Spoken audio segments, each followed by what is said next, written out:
एक शाम जब सूरज ढल रहा था और चारों ओर धुंध छा रही थी, राजू और मीरा अपनी झोपड़ी के बाहर बैठे थे। राजू के चेहरे पर चिंता की लकीरें थी और मीरा की आंखें उदासी से भरी हुई थी। आज भी कुछ नहीं बिका।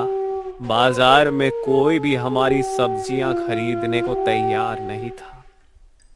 आप परेशान मत हो, कल शायद कुछ बेहतर हो जाए। आप भगवान पर भरोसा रखो। मुझे नहीं लगता यह गरीबी हमें कभी नहीं छोड़ेगी।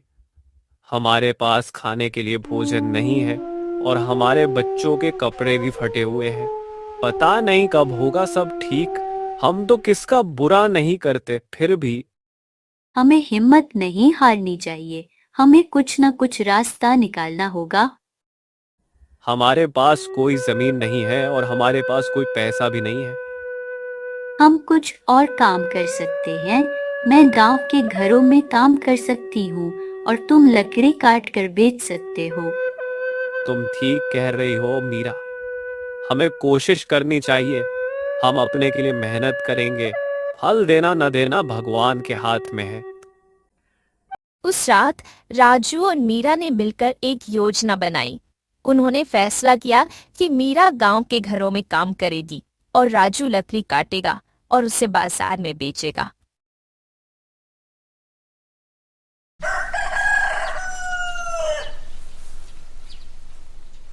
अगली सुबह राजू और मीरा जल्दी उठे और अपने काम पर निकल गए।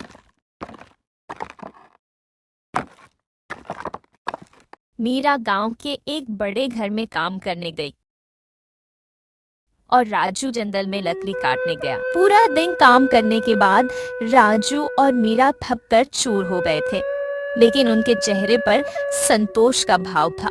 उन्होंने कुछ पैसे कमाए थे और उन्हें उम्मीद थी कि वे धीरे धीरे अपनी गरीबी से बाहर निकल जाएंगे। एक दोपहर जब सूरज अपनी तेज किरणों से धरती को तपा रहा था, राजू जंगल से घर लौट रहा था। वह थका हुआ था और उसके चेहरे पर पसीने की बूंदें चमक रही थी। तभी उसकी नजर सड़क के किनारे बैठी एक बूढ़ी महिला पर पड़ी। वह रो रही थी और उसके चेहरे पर गहरी उदासी छाई हुई थी। राजू को उस महिला पर दया आई। वह उसके पास गया।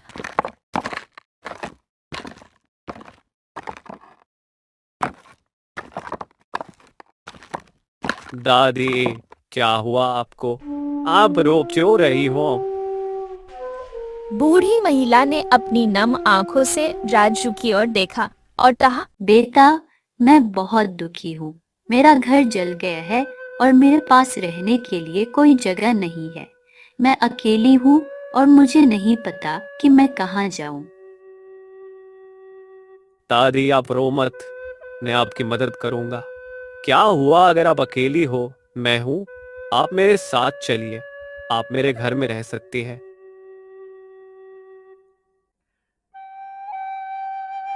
बेटा, तुम मुझे घर ले जाकर क्यों अपना बोझ बढ़ाने हो? मैं किसी पर बोझ नहीं बनना चाहती। अरे कुछ नहीं होगा दादी। सब अपने नसीब का खाते हैं। क्या पता तुम्हारे नसीब में हमारे घर का खाना लिखा हो। मेरा परिवार भी गरीब है, लेकिन वे हमेशा दूसरों की मदद करने की कोशिश करते हैं, क्योंकि मुझसे किसी का दर्द देखा नहीं जाता। मेरी पत्नी भी मेरी ही तरह है। बेटा, तुम बहुत दयालु हो। आज के समय में तुम्हारे जैसे लोग भी हैं, ये देखकर विश्वास नहीं हो रहा। तुम्हारे अलावा सब मुझे अपने यहाँ से भगा देते हैं। एक तुम हो जो अपने घर ले जा रहे हो। राजू ने बूढ़ी महिला को अपने घर ले जाने में मदद की। रास्ते में उन्होंने एक दूसरे से बात की। राजू ने बूढ़ी महिला को अपने परिवार के बारे में बताया और बूढ़ी महिला ने उसे अपने जीवन के बारे में बताया।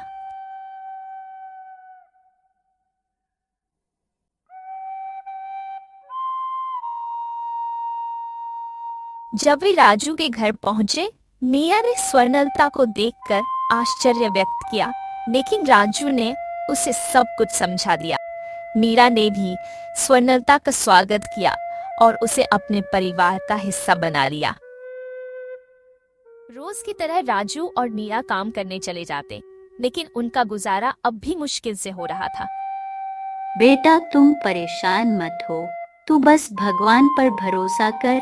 तेरे जैसे नेक दिल इंसान के साथ भगवान कभी गलत नहीं करेंगे। जल्द सब ठीक हो जाएगा। ये सुनकर राजू को तसल्ली हो गई।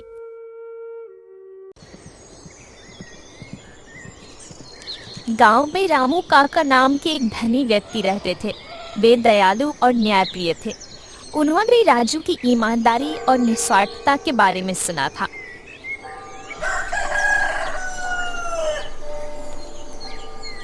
एक दिन रामू काका ने राजू को अपने घर बुलाया।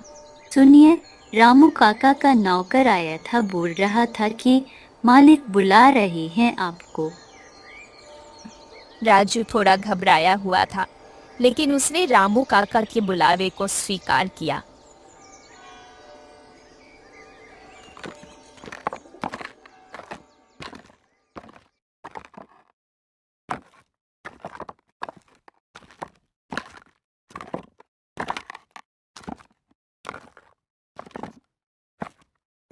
जब राजू रामू काका के घर पहुंचा, वे राजू को अपने बगीचे में ले गए। राजू, मैंने तुम्हारी ईमानदारी के बारे में बहुत सुना है। मैं देखना चाहता हूँ कि तुम वास्तव में कितने ईमानदार हो। काका, मैं हमेशा सच बोलने और दूसरों की मदद करने की कोशिश करता हूँ। मैंने अपने जीवन में यही सीखा है और अपने परिवार को भी यही शिक्षा दी है। लो राजू, इस थैली में कुछ सोने के सिक्के हैं। मैं चाहता हूं कि तुम इन सिक्कों को गांव के गरीब लोगों में बांट दो। लेकिन ध्यान रहे, अगर एक भी आदमी बचा तो यह तुम्हारी ईमानदारी को मिट्टी में मिला देगा।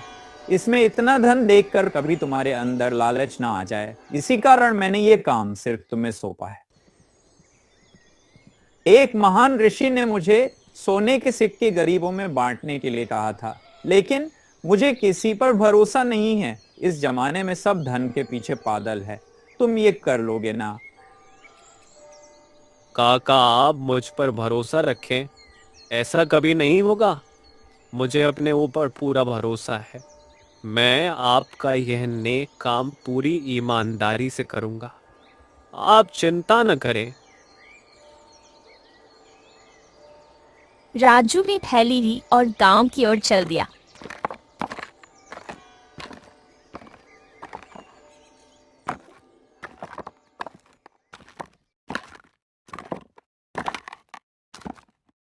उसने गांव के हर गरीब व्यक्ति को सिक्के दिए।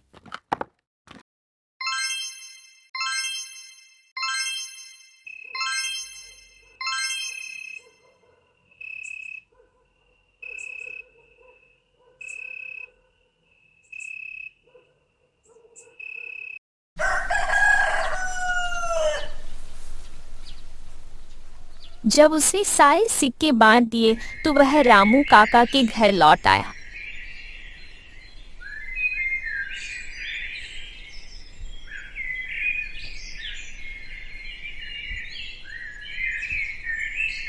काका, मैंने सारे सिक्के बांट दिए। अब आप निश्चित हो जाएं। तुम एक सच्चे ईमानदार इंसान हो राजू। तुमने मेरी परीक्षा में सफलता प्राप्त की है। यह तो मेरा कर्तव्य था। वह राजू को अपने खेतों की तरफ ले गए।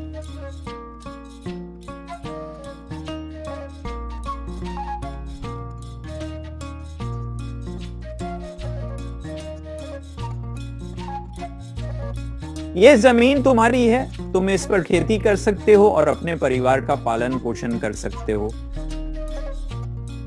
रामू काका ने राजू को अपने खेत का एक हिस्सा दिया। राजू की आंखें खुशी से भर आईं। उसने रामू काका को धन्यवाद दिया और जमीन पर खेती करने का वादा किया। राजू भगवान का शुक्रिया करता हुआ घर आ गया।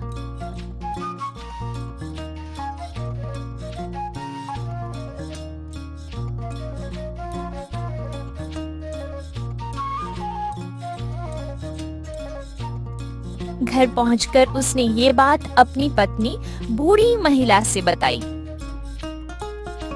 मैंने बोला था ना, तू चिंता मत कर, भगवान सब ठीक करेंगे। आप सच बोल रही हो।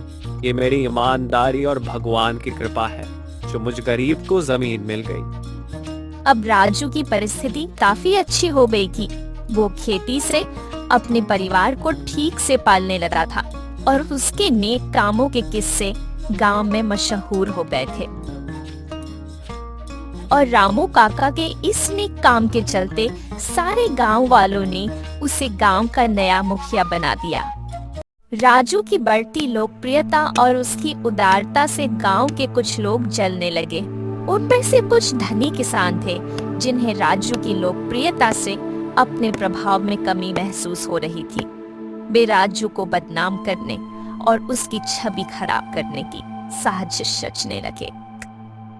उनमें से एक था ठाकुर विक्रम सिंह, जो गांव का सबसे धनी और प्रभावशाली व्यक्ति था। उसे लगता था कि राजू की बढ़ती लोकप्रियता उसके प्रभाव को कम कर रही है। उसने अपने कुछ साथियों के साथ मिलकर राजू को बदनाम करने की योजना बनाई। एक शाम विक्रम सिंह ने अपने साथियों को अपने घर बुलाया। उन्होंने राजू के खिलाफ साजिश रची। वो राजू 2 कोड़ी का मजदूर और लोग उसके गुण गाते फिरते हैं। उसका कुछ करना होगा। हमें राजू को बदनाम करना होगा। उसका इतना नाम होना हमारे लिए खतरा है। लेकिन हम उसे बदनाम कैसे करेंगे? अरे करना क्या है, हम उस पर चोरी का झूठा आरोप लगवा देते हैं। अपने आप गांव वालों पर से उसका भूत उतर जाएगा। हम कहेंगे कि उसने हमारे खेतों से फसल चुराई है। ये एक अच्छा विचार है। इससे गांव वालों के बीच उसकी छवि खराब हो जाएगी। उन्होंने अपनी योजना को अंजाम देने के लिए कुछ लोगों को रिश्वत दी और उन्हें झूठी गवाही देने के लिए तैयार किया।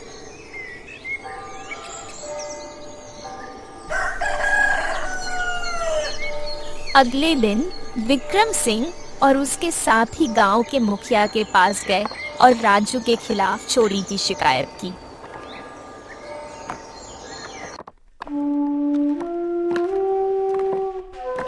मुखिया जी, राजू सबकी आंखों में धूल झोंक रहा है। वो बहुत बड़ा लालची आदमी है। राजू ने हमारे खेतों से फसल चुराई है। हमारे पास इसके गवाह भी है जिन्होंने राजू को फसल चुराते हुए अपनी आंखों से देखा है। ये क्या बोल रहे हो तुम? राजू तो बड़ा नेक इंसान है। भला वो ये कैसे कर सकता है? मुझे लगता है कि तुम्हें कोई गलतफहमी हो गई है। नहीं, कोई गलतफहमी नहीं हो सकती। विक्रम सिंह सही बोल रहे हैं। मैंने खुद अपनी आंखों से राजू को खेत से चोरी करते हुए देखा था। चलो, अगर ऐसी बात है तो राजू के घर चलो, वहां जाकर ही पता चलेगा। अब मिलकर मुखिया के साथ राजू के घर जाते हैं। जब सब राजू के घर पहुंचे तो राजू घर के बाहर ही था। राजू, क्या तुमने विक्रम सिंह के खेत से उसकी फसल चुराई है? मुखिया जी, मैंने कोई चोरी नहीं की है। यह सब झूठ है। विक्रम सिंह झूठ बोल रहा है। मुखिया ने गवाहों को बुलाया और उनसे पूछताछ की। उन्होंने राजू के खिलाफ झूठी गवाही दी। नहीं, मेरे पति चोरी नहीं कर सकते। वे ऐसा कभी नहीं करेंगे। छोड़ दो मेरे पति को। मीरा के लाख मना करने पर भी राजू को गिरफ्तार कर लिया गया और उसे जेल में डाल दिया गया। गांव वालों के बीच राजू की छवि खराब हो गई। कुछ लोग उस पर विश्वास करते थे, लेकिन कुछ लोग उसे चोर मानने लगे। राजू के जेल जाने के बाद मिया बहुत दुखी थी। उसे समझ नहीं आ रहा था। वो बस रोए जा रही थी। बूढ़ी महिला उसके पास आई और उसे समझाने लगी। बेटा, तू क्यों इतना रो रही है? सब ठीक हो जाएगा, रो मत। दादी, मुझे समझ नहीं आ रहा कि मैं क्या करूं। वो निर्दोष है, लेकिन कोई भी हमारी बात नहीं सुन रहा है।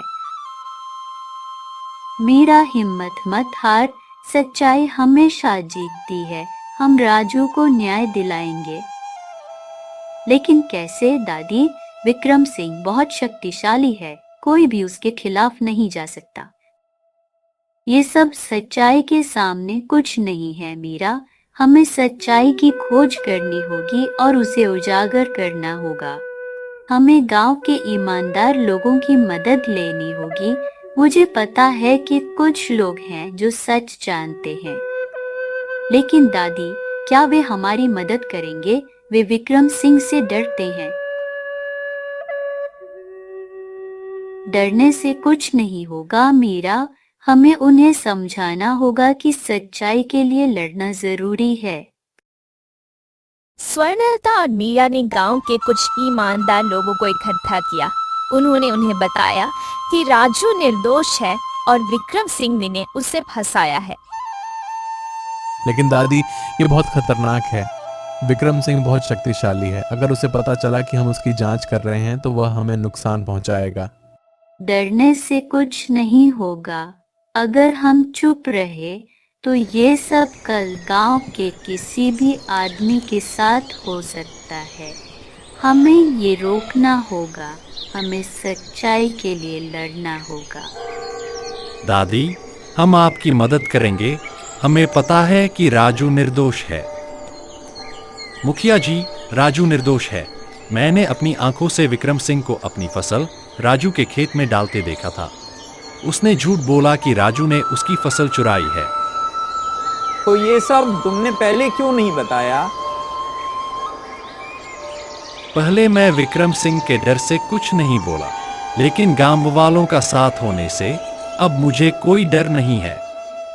इतने में भीकू भी वहां आ जाता है। अरे भीकू, मैंने सुना है विक्रम सिंह ने तुझे पैसे दिए हैं झूठ बोलने के। नहीं, मैंने ऐसा कुछ नहीं किया। तुम झूठ बोल रहे हो। अरे, अब झूठ बोलने से कुछ नहीं होगा। मैंने अपनी आंखों से सब देखा है। बिरजू की बात सुनकर भीकू को पता लग गया कि अब सच छुपाने से कोई फायदा नहीं है। हाँ मुखिया जी, विक्रम सिंह ने मुझे झूठ बोलने के लिए पैसों का लालच दिया था, लेकिन मैं अब सच बोलूंगा। मुझे माफ कर दो। चलो फिर विक्रम सिंह के पास ही चलते हैं। अब उसे पता चलेगा किसी निर्दोष को फंसाने का अंजाम क्या होता है। सब मिलकर विक्रम सिंह के घर जाते हैं।